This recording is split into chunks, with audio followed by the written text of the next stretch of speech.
Welcome to the Castle of Edinburgh. All right, lads, it's time for us to storm the castle.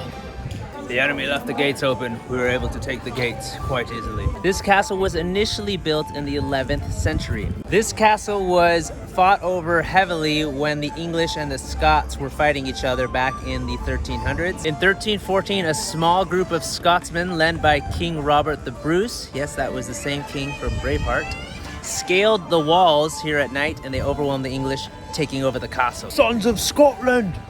Sons of Scotland! Sons of Scotland! In 1573, the English bombarded this castle for over a year until it finally surrendered itself to the English. In 1745, cannons from the top of this area were used to attack the city underneath after rival soldiers were in there trying to come and retake the castle.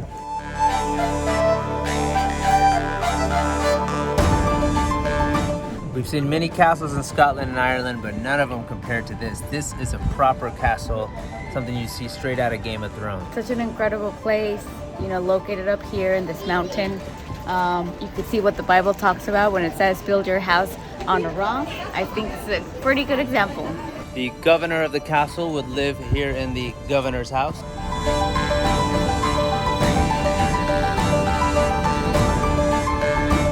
You can see why this castle would be so prized, because it's such great overview of the city, such great defenses there. Even if someone penetrated, then you've got these areas here, these little holes here where people can shoot their crossbows and bow and arrows at you. Huh? Lift your skirt like you're, you know, it's supposed to be at your knees or like below your knees, not like at your ankles. Oh, you're right. It actually feels way better. Duh. If you made it this far, and then you've got the gate here.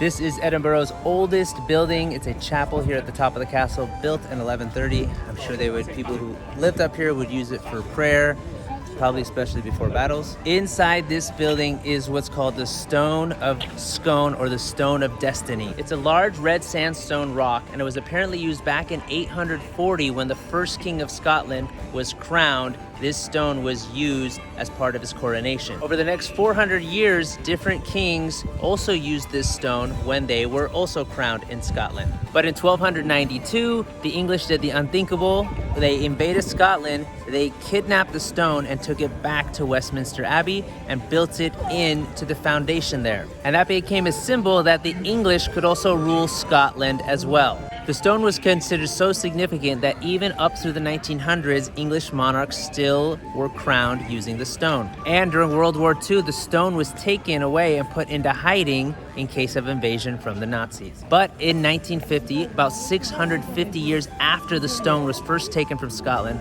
4 brave students decided to make reparations. 4 students from Glasgow drove all the way down to London and got to London early in the morning. They used a crowbar to pry open the door to Westminster Abbey and snuck inside. They went to the throne where the stone was encased in, and they pried the stone away. They actually ended up breaking the chair because it was so hard to pull the stone out. And the stone was also really heavy, so as they were lifting and pulling it out, they accidentally dropped it and the stone fell, breaking into 2 different pieces. So they grabbed one piece, took it outside, put it into their car, and as they were about to go in for the second piece, a policeman drove up to them and asked what they were doing. So apparently the story goes, one of the guys hugged the girl, kissed the girl, and they told the policeman they were just looking for a place to stay. They hadn't found a place to stay at night. So the policeman said, okay, fine, and he drove off. Shortly thereafter, word got out that the stone had been stolen. Blockades were put up all around London, all around England, to prevent the stone from escaping England. Now the group had split up, so one member of the group, the female, she drove away and she was able to navigate the roadblocks. Apparently she was a lone female, so she was not as highly suspect as the others. The others who had the other half stone decided to bury it in a place, hide it, and then come back and get it once the heat had died down. So there was an all-out investigation to find out what happened to this stone.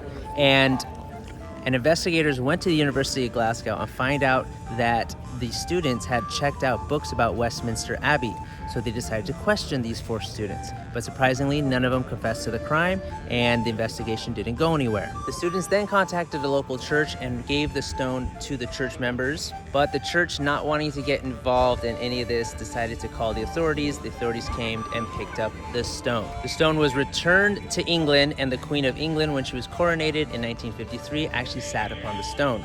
No charges were brought against any of the students. And in 1996, about 700 years after the stone had first been taken by England, England finally decided to return the stone, and it sits right here in Edinburgh Castle in Edinburgh.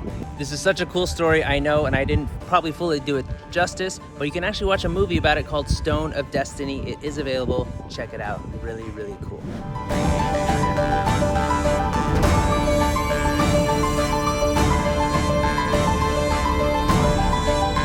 Also in this building are the Scottish crown jewels, which is a crown, a sword, and a scepter. The crown was made in 1540 from Scottish gold, and it has 20 stones and 22 gemstones in it. It was actually used in the coronation in 1543 of Mary, Queen of Scots. In 1707, when Scotland and England unified, they took the crown jewels and they put them into a chest.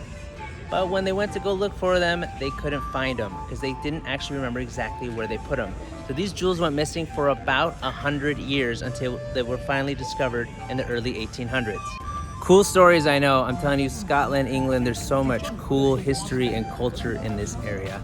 It doesn't do it justice just to watch it on video. You gotta come see it in person. Here is the grand banquet hall where they would have large feasts, invite royalty, big nice dinners that you see in Game of Thrones. Mary, Queen of Scots, had a big banquet here when she returned from France. That little window up there is believed to be like a little spy window for the king to spy on his guests. So cheeseman gossip, you know, is part of human nature, I guess. Even the kings want to know all the cheesemen, all the gossip, and all the juicy details. Mary, Queen of Scots, gave birth to her son James VI, the future king, right here in this room.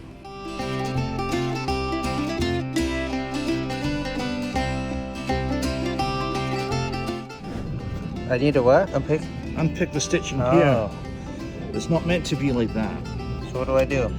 So you just get it, just a wee blade there, and unpick that stitching. Okay. Oh, wow, okay, perfect. Thank you, my friend. Appreciate it. Kneel down. Uh-huh. Your knees should touch the floor. Okay. Your kilt should just be above your knees. She told me it was too long. It is. Yeah. Okay. Perfect. Thank you, my friend. Okay. She was right. I'm always right. So the lad told me you're supposed to have it above the belly button, which feels too high, you know? It's like when you put your pants up too high, it just feels a little bit awkward. Is that for tonight? And there you have it, the Edinburgh Castle tour. Hit the like button, hit the subscribe button.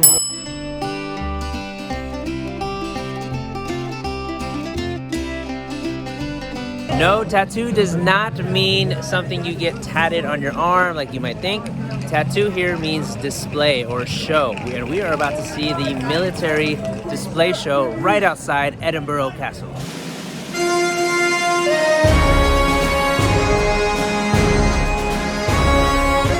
We have 2 taverns, ancient and modern. And we don't know which one this one is. No, that's a new one to me. I'll go ahead, Matt. I got it at the tourist spot. Yeah, you would do, yeah. Is it obvious? Yeah. Am I wearing it right? Like, where are you supposed to wear it? Well, no, the height's fine. What you've got to do is the proper way to kneel is if you kneel, Yeah. right, the bottom of the kilt should just touch the floor and no more. But you have no kilt pin, you have no belt, Yeah. no spawn. Okay. But you're close. Okay. Thank you. I appreciate You're it. welcome.